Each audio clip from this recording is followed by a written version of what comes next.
মিয়ানমারের শক্তিশালী ভূমিকম্প আরও একবার চোখে আঙ্গুল দিয়ে দেখিয়ে দিল ভূমিকম্প হলে কত বড় বিপর্যয় নেমে আসতে পারে বাংলাদেশও।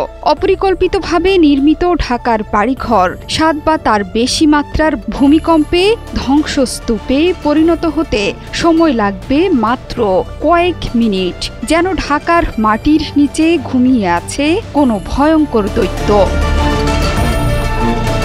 শুক্রবারের এই ভূমিকম্পে ব্যাপক ক্ষয়ক্ষতি হয়েছে বাংলাদেশের প্রতিবেশী দেশ মিয়ানমারে, পাশাপাশি ক্ষতিগ্রস্ত হয়েছে থাইল্যান্ডও। এই ভূমিকম্প অনুভূত হয়েছে দক্ষিণ পশ্চিম চীন, ভারত, ভিয়েতনাম, লাওস, কম্বোডিয়া ও বাংলাদেশেও। এখন পর্যন্ত মিয়ানমারে শক্তিশালী এই ভূমিকম্পে নিহত হয়েছে ১৪৪ জন, আহত ৭ শতাধিক। থাইল্যান্ডে মারা গেছে অন্তত ৯ জন। দুই দেশেই ধ্বংসস্তূপের নিচে চাপা পড়ে আছে বহু মানুষ। নিহতের সংখ্যা আরও বাড়তে পারে বলে শঙ্কা করা হচ্ছে। মার্কিন ভূতাত্ত্বিক জরিপ সংস্থা USGS এর তথ্যমতে শুক্রবার স্থানীয় সময় দুপুর ১২টা ৫০ মিনিটে মিয়ানমারের কেন্দ্রীয় অঞ্চলে ৭.৭ মাত্রার ভূমিকম্প হয়। প্রতিবেশী দেশ মিয়ানমারের ভয়ঙ্কর এই ধ্বংসযজ্ঞের ঘটনায় আরও একবার ভাবিয়ে তুলছে বাংলাদেশকে। এই দেশে দীর্ঘদিন ধরে এমন বড় কোনো ভূমিকম্প হয়নি, সেটি ঝুঁকির সবচেয়ে বড় কারণ। বাংলাদেশে গেল ৭৫ বছর ধরে বড় ভূমিকম্প না হলেও ছোট ছোট ভূমিকম্পে বহুবার কেঁপে উঠেছিল ঘনবসতিপূর্ণ এই দেশ। ভারত, বার্মা ও ইউরেশিয়ান ৩টি গতিশীল প্লেটের সংযোগস্থলে অবস্থিত বাংলাদেশ বর্তমানে বড় মাত্রার ভূমিকম্প ঝুঁকিতে রয়েছে। গতকাল ৭.৭ মাত্রার বিধ্বংসী ভূমিকম্পের আঘাতে মিয়ানমার ও থাইল্যান্ড লণ্ডভণ্ড হয়ে গেছে। বিধ্বস্ত ব্যাংককে মাটির সঙ্গে মিশে গেছে ৩০ তলা ভবন। ঘোষণা করা হয়েছে জরুরি অবস্থা।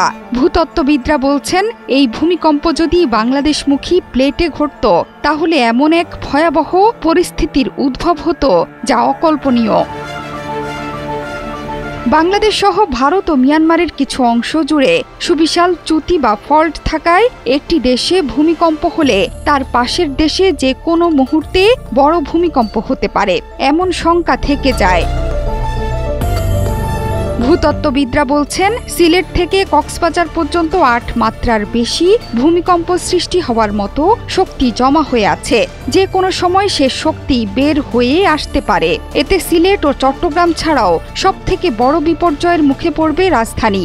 তারা বলছেন, সবথেকে বেশি ঝুঁকিতে আছে সিলেট ও চট্টগ্রাম বিভাগ, এরপর মাঝারি ঝুঁকিতে রাজশাহী ও ঢাকা বিভাগ, আর কম ঝুঁকিতে দক্ষিণাঞ্চলের খুলনা ও বরিশাল বিভাগ।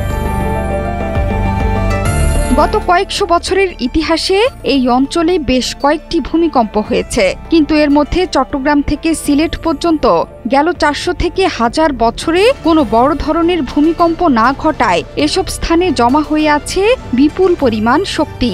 বিশেষজ্ঞরা বলছেন, বাংলাদেশে সাম্প্রতিক বছরগুলোতে বেশ ঘন ঘন ভূমিকম্প হচ্ছে।